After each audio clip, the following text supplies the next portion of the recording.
Have you ever kept flowers for a long time? Um, because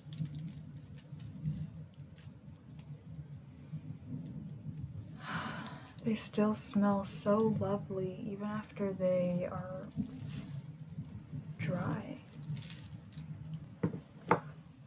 Kept these.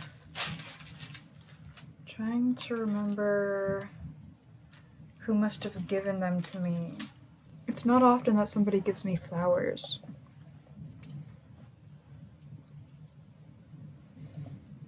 The people who have given me flowers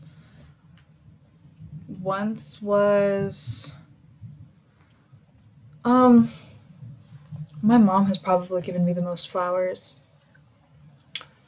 My mom used to get me flowers when I would do shows. Like when I did theater in high school. And when I broke my foot, my neighbor got me flowers. And once when I was sick, someone I didn't know sent me flowers. I don't think a boyfriend has ever given me flowers. I've never dated somebody very thoughtful. And that's why I've been single for so long. Because I'm tired of like settling. And I guess I'm older now, and if I'm going to date somebody, I really want it to really mean something. And I want to feel safe with them, and I want someone who's thoughtful and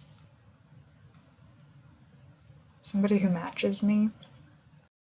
I guess after realizing that I had value and worth, I realized that there's no need to settle because I know that I'm lovable, and so I don't have to have that fear that no one will ever love me.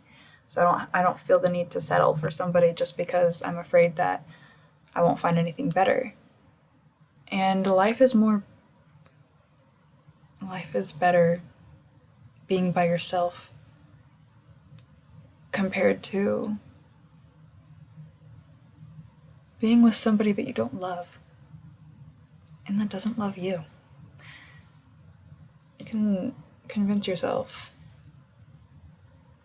all you want that you love them or that they love you. That doesn't make it true. And this year, my friend got me flowers, and it was the most beautiful bouquet of flowers I've ever seen. Oh my gosh, it was gorgeous and it smelled amazing. The purples and the pinks of that bouquet and the greens, oh my gosh, stunning. It meant so much to me when they gave me that bouquet. And it was not for any reason. It was just because they said it was because I deserved them. And I give to them and they give to me. And that's how it is. Like, not because it's transactional, but because we love to do kind things for each other because we love each other. It's raining.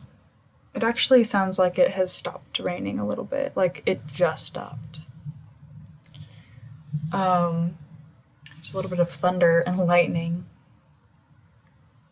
It's dark outside. Today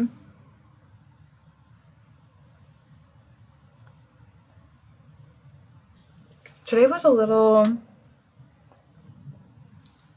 there was a moment today that was really surreal because I was at work and I've been working a lot. I mean, not a lot, like a normal amount, but I mean, I've worked every day for the past week. And so I've been really tired, and I was really tired today. I was really, really tired, and I was working, and I felt like I couldn't breathe. I felt like I couldn't breathe, and like I was hot and sweating, and I don't know, like, when you're sick and you're kind of out of your body? I don't even know how to explain it, like describe it other than that, but I kind of had a moment like that where I was just in pain and like I couldn't breathe, and like I was hot, and like I was overwhelmed by what was happening, and I just felt like I was out of my body for a moment. And I had this moment where I went to the bathroom and I cried. I looked in the mirror.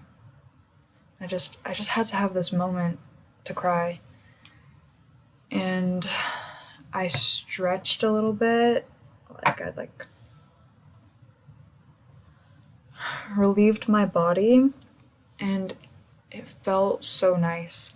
I needed that moment so badly. I wasn't gonna give it to myself, but my manager told me to go like fix my uniform, and so I'm so grateful that my manager told me to do that, because then I was able to go and take that moment to cry and to feel my body and to relieve myself for a moment. I needed it so badly. And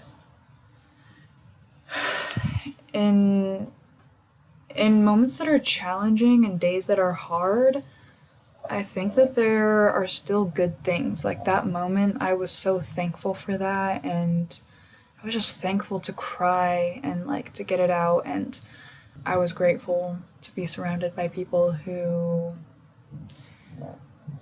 there really are times where it feels like we're a part of a team, and just feels like, maybe they care about me, or they like, maybe I'm like valuable to the team, and I just feel so grateful. And there have been times recently where I've been working so much and it's been loud and crazy, and my brain like just has to focus on this hectic scene for hours, and like my brain hurts from working so much. Then I come home and I am so grateful to have this space of relief and comfort and safety. I would say count your blessings. Quiet moments alone are such blessings, and moments where you're surrounded by people, even if they're fleeting, they are also blessings.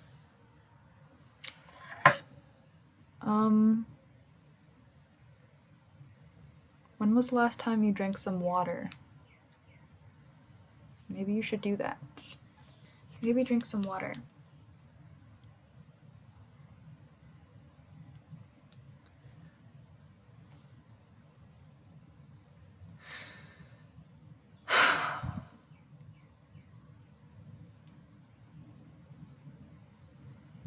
I think those moments are beautiful because of the duality.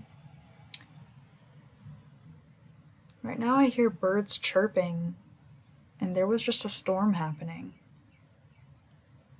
Do you hear that? I don't know if you can.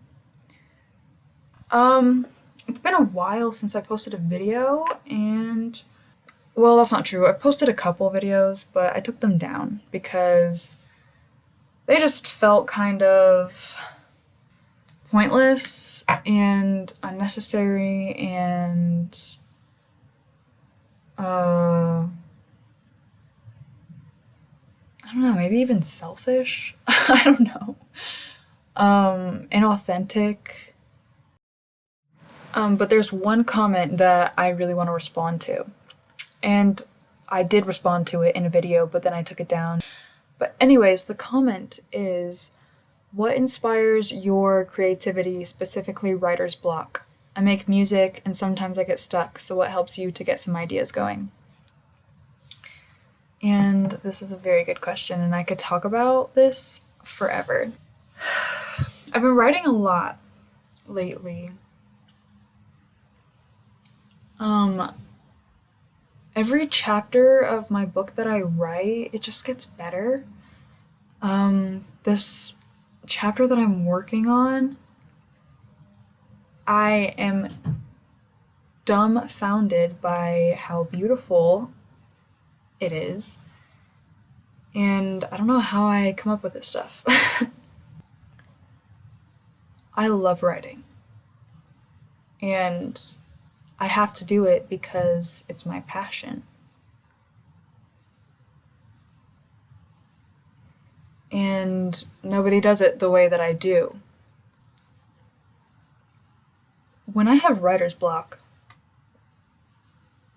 I kind of have writer's block all the time.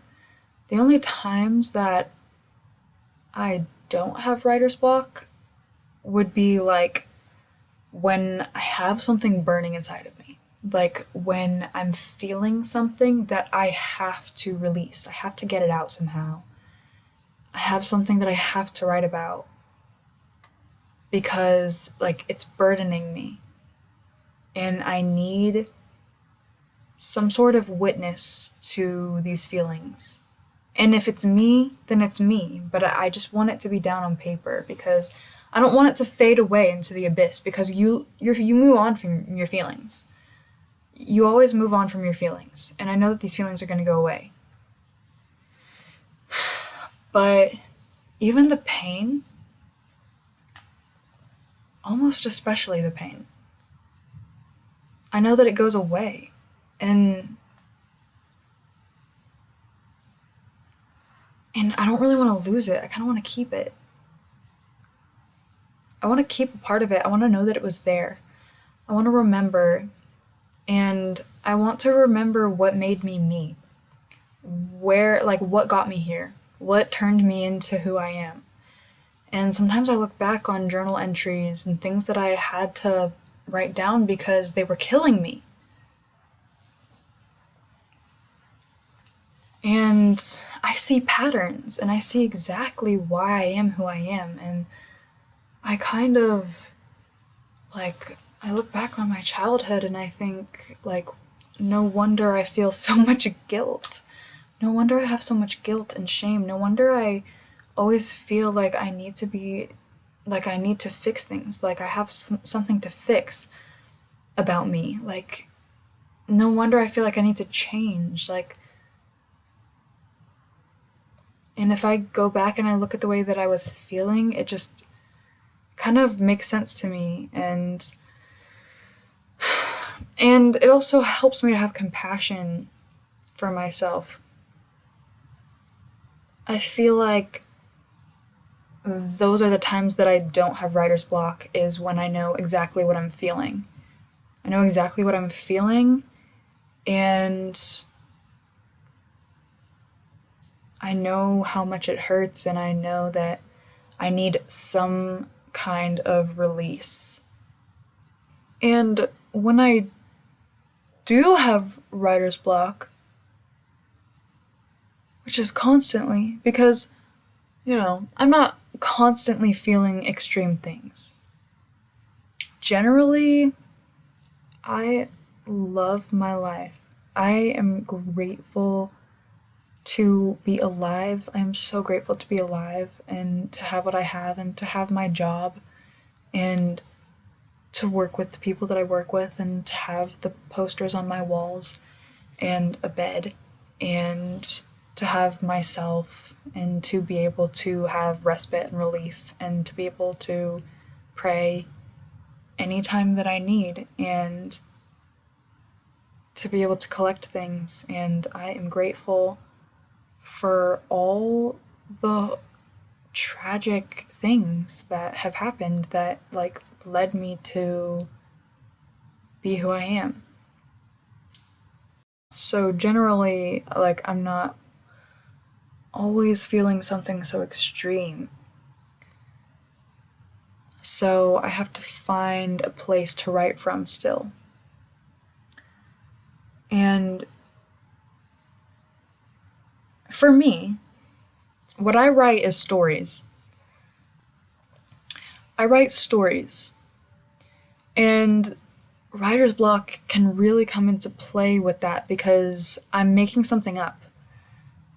It's not even poetry. It is in a way, the way that I write is kind of poetic storytelling, but I am like creating a whole world from scratch. Like I'm creating a world and like creating an atmosphere through symbolism and imagery and feelings and events and action. Like I'm making up a whole story. And things have to come together and make sense. And sometimes I just don't know how to get from one place to another. I don't know how to fill up the space. This advice is going to be all over the place because I have so much to say. But if I sit there for long enough, I will come up with something. It will eventually just come to me. If I sit there for an hour or 30 minutes or however long it takes for me to think of a sentence, what sentence comes next? What's the next thing I can say? How do I bring this paragraph to a close so I can move on to something else? Like if I just sit there, like I feel like that's where the blockage comes from, is not wanting to wait for it to write itself. But if you wait, it might just write itself. It kind of does, because it just comes to you. Eventually, if you take the time to sit there and wonder what comes next. And I still write based off of my feelings. I almost always write based off of what I'm feeling in that moment. And somehow it just works for the story. It keeps it interesting because every day I'm feeling something a little bit different. Every day I'm noticing different things. And it's perfect that I'm writing something expressive because what I'm doing is creating a world based, like a world inspired by the things that I feel. I'm creating a fantasy world based on extremes, based on me, like based on my feelings. It's all my feelings and the way that I romanticize things, but it's just in a fantasy world. It's just in a different world. And so I think of this magical place, or this place that like I'm inspired by, because I'm inspired by many things. And I place my feelings there. And I create characters based on what I see in people or what I see in me. And so no matter what, I just always write based off what I'm feeling, and it ends up just kind of filling the page a little bit. And usually when I'm writing a story, I have one singular idea. I have one idea. And the idea might be the location, like where I am, or it might be one image of something that happens. Like it might be the climax. It might be like the extreme, like the climax of the story, this action scene. And then I have to figure out, how do I get there? Like, if this is the climax, like if this is the place that I'm trying to get, how do I get there? Where do I start? What's the scene? Who's there? What led me here? I literally have one idea and I build up to that. Or maybe my idea is where I start, and then I'm like, okay, what happens next? I take it one step at a time. I also, like, I take what I feel and I take it to the extreme. Or, like, experiences that I've had. I've had a lot of experiences where I'm trying to figure out, was that sexual assault? Like, what? Was that assault? Was I assaulted? I can't tell. Whether I was assaulted or not, I still have those feelings. Still feels violating. So I put myself in a position in my story that it is an extreme. Like, that is what's happening.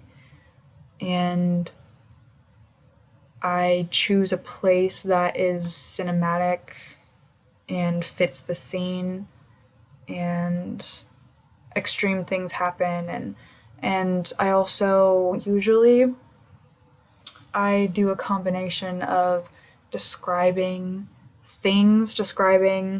describing things through all of my senses, and then also describing feelings, and then also having inner monologue, inner thoughts, relating things to other things, having a break from reality and getting lost in my mind.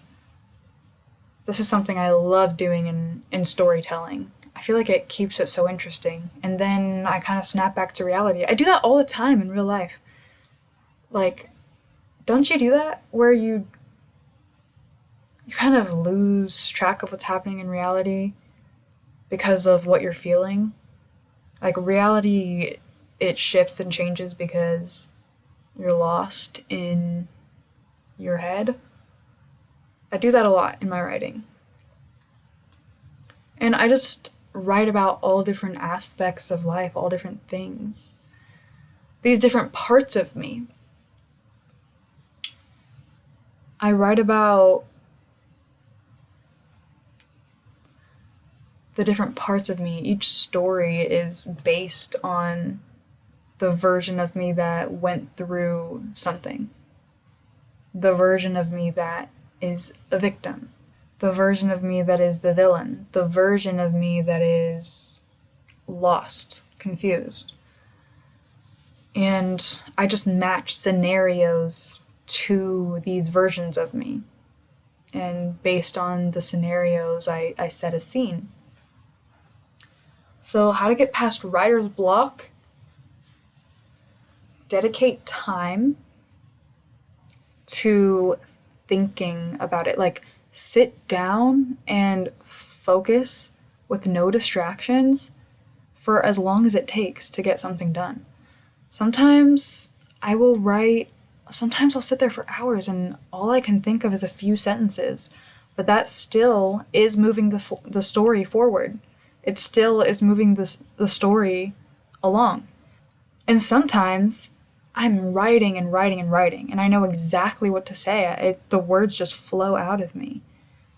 So, and there's no telling what kind of day it's going to be. There's no telling, like, how much I'm going to actually be able to write. But if you dedicate the time to trying, if you dedicate the time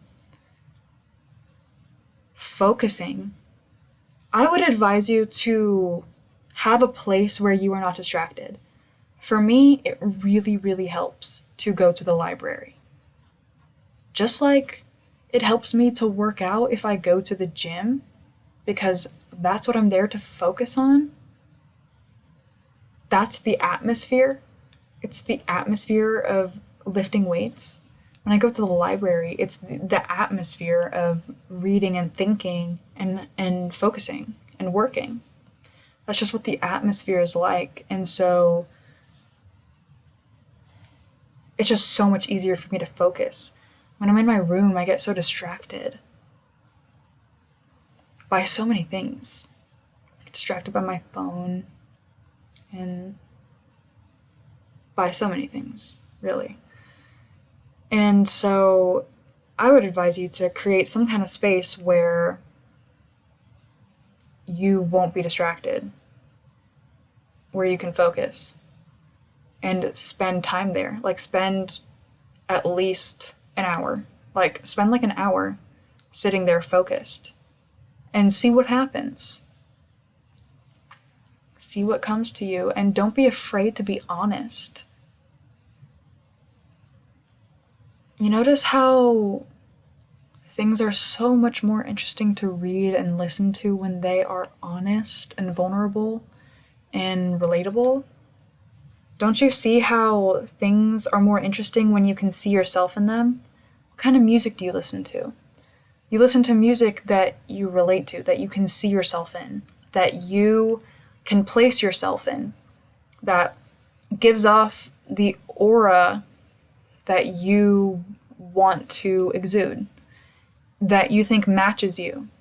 You think it suits you. And that's why you listen to it. It suits you.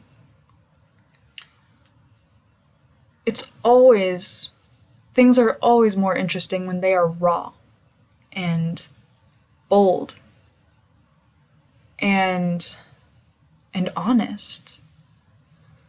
And it's inspiring to be vulnerable and to own your feelings, to own your fantasies, and to own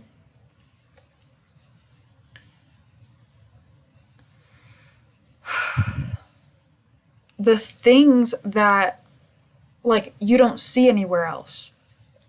I feel like maybe sometimes people are afraid of being vulnerable or sharing themselves authentically because they don't see anyone else doing it that way.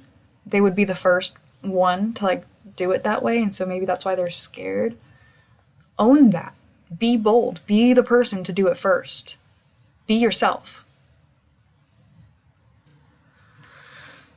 So that is my advice on writing, basically. Also, when I write, I guess this isn't advice. This is just how I write. Because I've had a lot of practice writing. Like, I've written a lot for years. Like, my whole life. I've written. I just recently, like, seriously started writing stories, but I've always written journal entries and poetry and, like, prose. When I was young, like, in elementary school, they would have us write stories, so I guess that counts. I've written essays in school. I put a lot of thought and effort into my essays. Like, I've always been a writer. But I just recently discovered this gift that I have for writing stories. But I have a lot of experience writing. So I've written a lot, so I've kind of refined my tone. I choose my words very carefully. And I even change them a lot. When I read them back, I don't want to give away too much. I don't want to give away too little. I make very distinct choices, and I am confident in my choices. I know that they are the right choice. I know exactly, like, I know what I want to convey. I am open to criticisms and ideas, especially when I ask for them.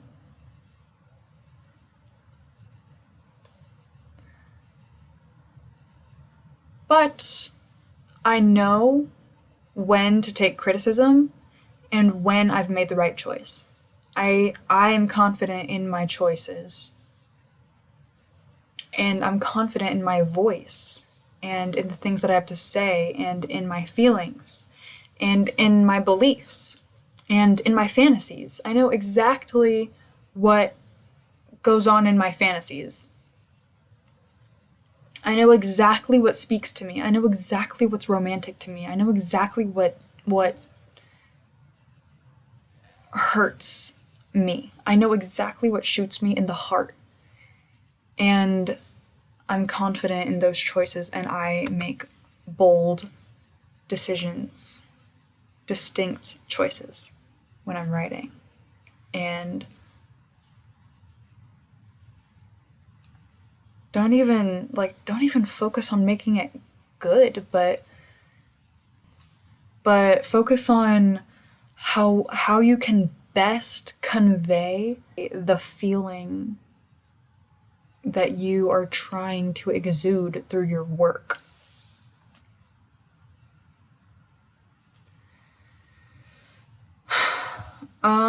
Yeah.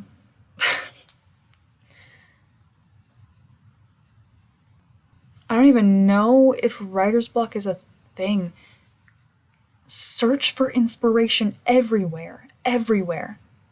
And then writer's block is impossible. It's impossible if you spend the time to work through it. It just, like, writer's block isn't even a thing. You just need to put in the work to get through it, to come up with something. And it's hard to work on things like we avoid work sometimes. Like sometimes we avoid things. Like we procrastinate and we avoid things, and fucking phones have ruined us. And screens have ruined our brains, and we want things immediately, and we don't have patience. We don't have patience, and we don't have dedication. But if you actually spend the time and put in the effort to work through any blockages that you have, then you don't need my advice. And find your inspiration wherever you can get it. And let your inspiration change. Sometimes ideas change. Sometimes the idea that you started with morphs into something else and something better. It just morphs into something else as you change, like, as you continue going, you know? And just roll with that. Roll with what you're feeling. Roll with whatever inspiration you get.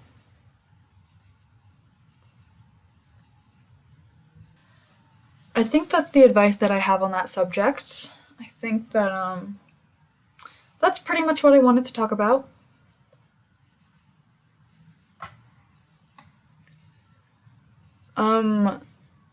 For those of you who care about my well-being, I'm happy to report that I'm doing pretty well. I have a lot of things that I am really, really grateful for, and even when I am struggling or like going through hard things, I'm in a better place than I was before, and I obviously have things that hurt, but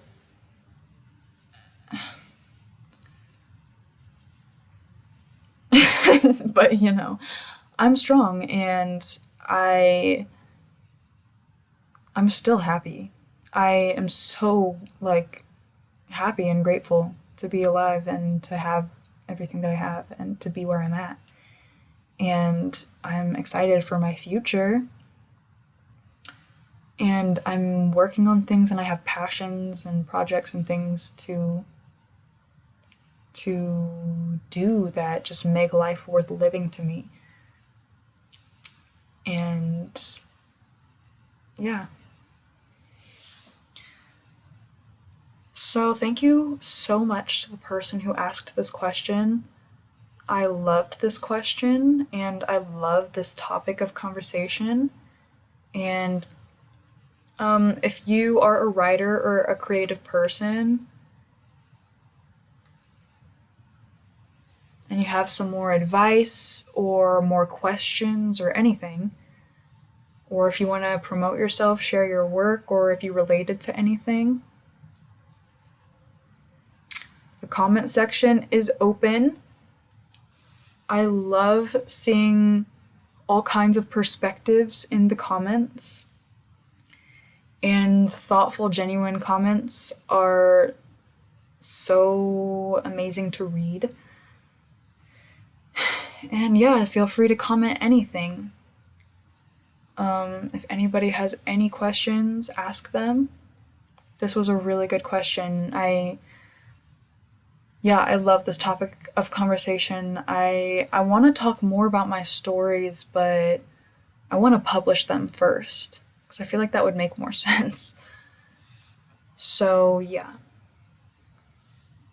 I've considered like reading some stories in a video, but I think they're better when read with your own eyes. Sorry, I had to move because my computer's about to die, but I think my writing is more powerful as an internal visual experience. But yeah, let me know what you think. Let me know your thoughts if you had anything that you were thinking. Yeah, let me know. I would love to hear. And this has been the video. Thank you so much for listening. And if you found it interesting, thank you. Maybe you should like and subscribe and maybe stick around because I talk about lots of things on here. There are actually some topics that I was thinking about talking about today, but I did not get to that. Yeah. Thank you so much for listening. This has been me. And I hope you have a surge of inspiration in your creative endeavors. And I wish you the best of luck. And don't be afraid. And don't forget to take care of yourself and do all the things that you need to do to be healthy and good. Make sure to go on walks and to drink lots of water and to get plenty of sleep.